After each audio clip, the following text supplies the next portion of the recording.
नमस्कार. मी शिवाजी काळभोर, पत्रकार, सातारा. यशवंत महाराष्ट्र यूट्यूबमध्ये आपलं स्वागत आहे.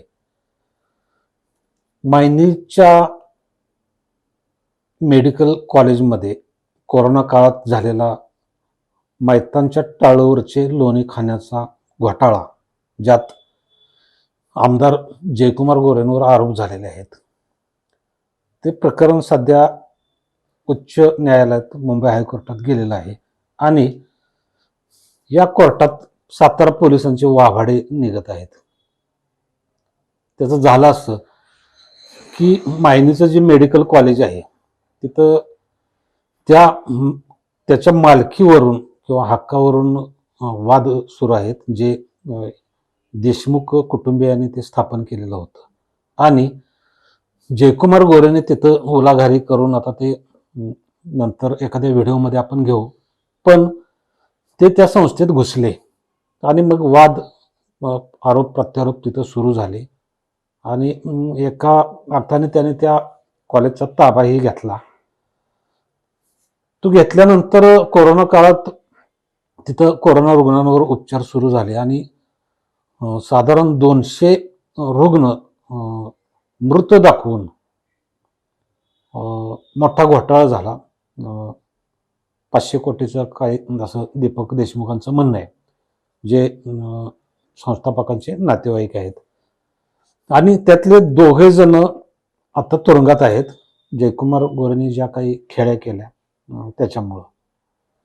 त्याच्यानंतर ह्या प्रकरणात दीपक देशमुख यांनी हायकोर्टात याचिका दाखल केली की मायनी मेडिकल कॉलेजमध्ये जयकुमार गोरे, त्यांच्या पत्नी आणि बाकीची कोण जी मंडळी आहेत यांनी कोरोना काळात मोठा घोटाळा केला आणि त्याची तक्रार पोलीस घेत नाहीत. मग त्याच्यानंतर पोलीस तक्रार घेत नाहीत, त्यामुळे मग त्यांनी कोर्टात दाद मागितली आणि कोर्टाने गेल्या तारखेला जे सांगितलं की सकृतदर्शनी जे पुरावे समोर दिसत आहेत त्याच्यावरून पोलिसांनी हे प्रकरण गांभीर्यानं घेतलेलं नाही आणि कोर्टानं पोलिसांना चांगलं खडसावलं.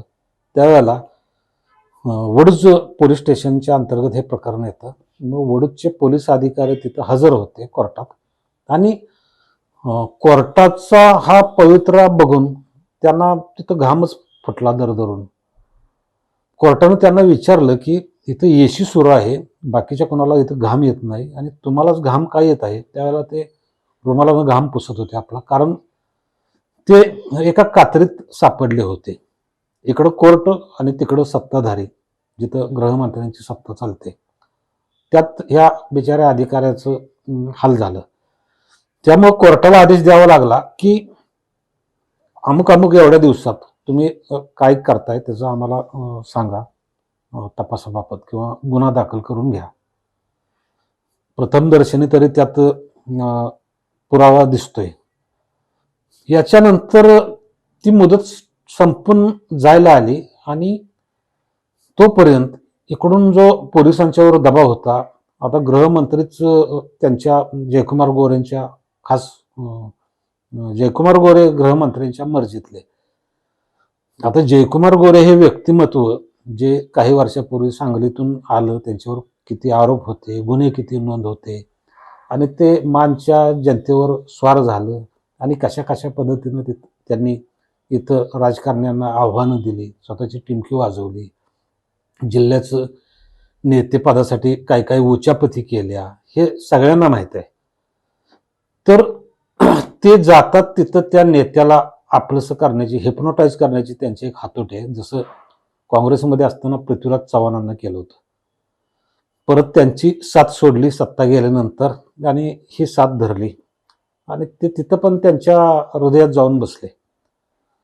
आता तिकडून पोलिसांवर फडणवीसांचाच दबाव असणार 100% आणि इकडून कोर्टाचा आदेश.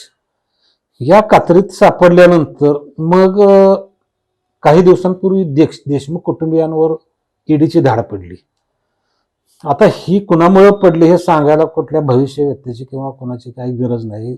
साधं गणित आहे. त्या कुटुंबाला, ज्या घरात कोणी पुरुष मंडळी नसताना महिलांच्याकडे ईडीच्या अधिकाऱ्यांनी चौकशी केली आणि त्यांना नाहक त्रास दिला, त्यांना जेवण सुद्धा करून दिलं नाही आणि कागदपत्रांची मागणी केली. आता ही कागदपत्र कुठली असतील तर जी ह्या खटल्याशी संबंधित आहे, जयकुमार गोरेंच्या माहितांच्या टाळूवरचं लोणी, तीच कागदपत्र हुडकाहुडकी.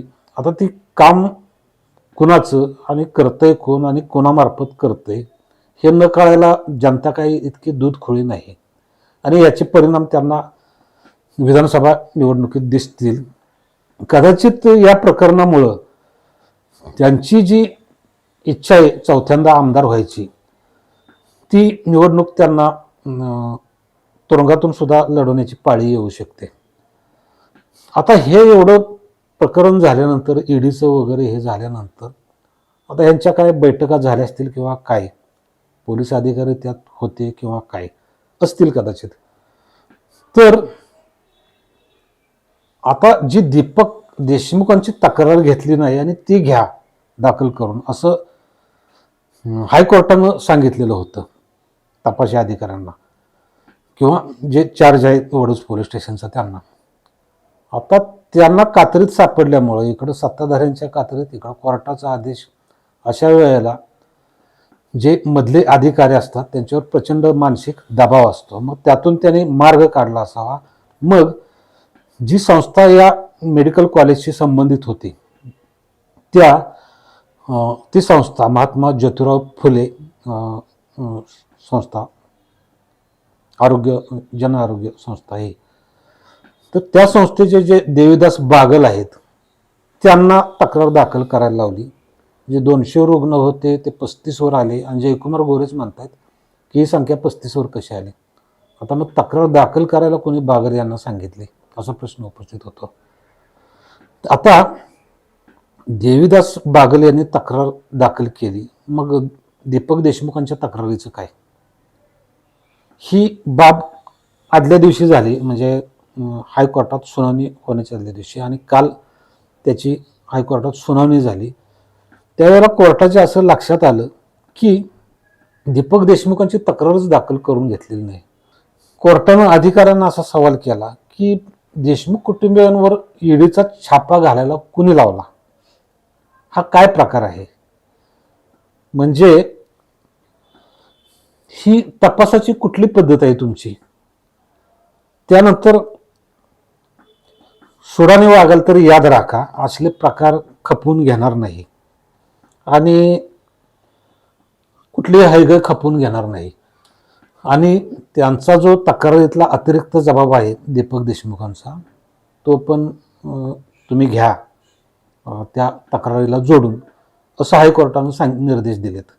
त्यामुळं आता या प्रकरणात वडूज पोलिसांना कुठलाही राजकीय किंवा सत्ताधारी वगैरे दबाव न मानता कोर्टाच्या निर्देशाप्रमाणेच वागावे लागेल आणि त्या पद्धतीने गुन्हा दाखल करून पुढची प्रोसेस करून त्याचा अहवाल हायकोर्टाला द्यावा लागेल. नाही केलं तर हायकोर्ट वेगळ्या प्रकारचे आदेश देऊ शकतं. असं या 2 दिवसाच्या 2 वेगवेगळ्या सुनावणीत कोर्टानं जी भूमिका व्यक्त केली त्याच्यावरून दिसून येतंय. त्यामुळे या प्रकरणाचा सोक्ष लावण्यासाठी पोलिसांना धडपड करावीच लागेल आणि जयकुमार गोरे यांनी जे ईडी कडून जे प्रताप करून दाखवले त्याचा काही फरक पडणार नाही. मायनीच्या किंवा मान तालुक्यातील जनतेच्या मध्ये या ईडीच्या प्रकाराबद्दल प्रक्षोभ उसळलेला आहे आणि असे जर प्रकार झाले तर ज्याप्रमाणे तेथे एक दिवसीय बंद ठेवून सर्वपक्षीय आंदोलन झालं, त्याप्रमाणे तिथली लोक किंवा तिथले जे प्रतिष्ठित लोक आहेत हे जयकुमार गोरे यांना जाब विचारल्याशिवाय राहणार नाहीत. आता या प्रकरणात देशमुख कुटुंबीय पण शांत राहणार नाहीत, कारण खूप संघर्ष करून, खूप प्रयत्न करून त्यांनी ते मेडिकल कॉलेजची, मायनीच्या, जे सातारा जिल्ह्यातलं दुसरं मेडिकल कॉलेज होतं, दुष्काळी भागातलं पहिलं, त्याच्या परवानग्या मिळवल्या आणि थोड्याशा अडचणी आलेल्या असताना त्यांनी लोकप्रतिनिधींची मदत मागितली. यात त्यांचं काही चुकीचं नव्हतं, परंतु लोकप्रतिनिधींना जर एखादी संस्था, अशा बऱ्याच संस्था त्यांनी गिळंकृत केल्यात. सिद्धनाथ पतसंस्थेचं वाघोजीराव पोळ यांची हे आता ताजं उदाहरणच आहे. काही शाळा संस्था पण आहेत. आता हे मेडिकल कॉलेज. सांगायचा मुद्दा हा की देशमुख कुटुंबीय सुद्धा कमी नाहीत. ते हे प्रकरण लावून धरणार आणि त्यांनी मुंबई हायकोर्टात ॲडव्होकेट सतीश माने शिंदे यांच्यासारखा निष्णात वकील दिलेला आहे आणि त्यांनी हायकोर्टात बाजू मांडत असताना पोलीस जयकुमार गोरेंना पाठीशी घालतायत असा तिथं कोर्टाच्या निदर्शनाला आणून दिला आणि पोलीस सूडभावनेनं वागत आहेत हेही सांगितलं. त्यामुळं कोर्टानं असं सांगितलं की सकृत दर्शनी असं दिसतंय की तुम्ही कोणाच्या तरी दबावाखाली हे तपास वगैरे करताय, तर तसा कोणाचा दबाव बाळगू नका, कोणाच्या दबावाखाली कोणा हे तपास करू नका आणि दीपक देशमुख यांचा अतिरिक्त जबाब नोंदवून घ्या.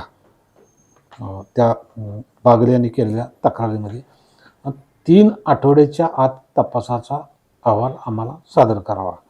बघूया आता पुढं कशा पद्धतीनं तपास होतोय. नमस्कार. व्हिडिओ आवडल्यास लाईक, शेअर आणि सबस्क्राईब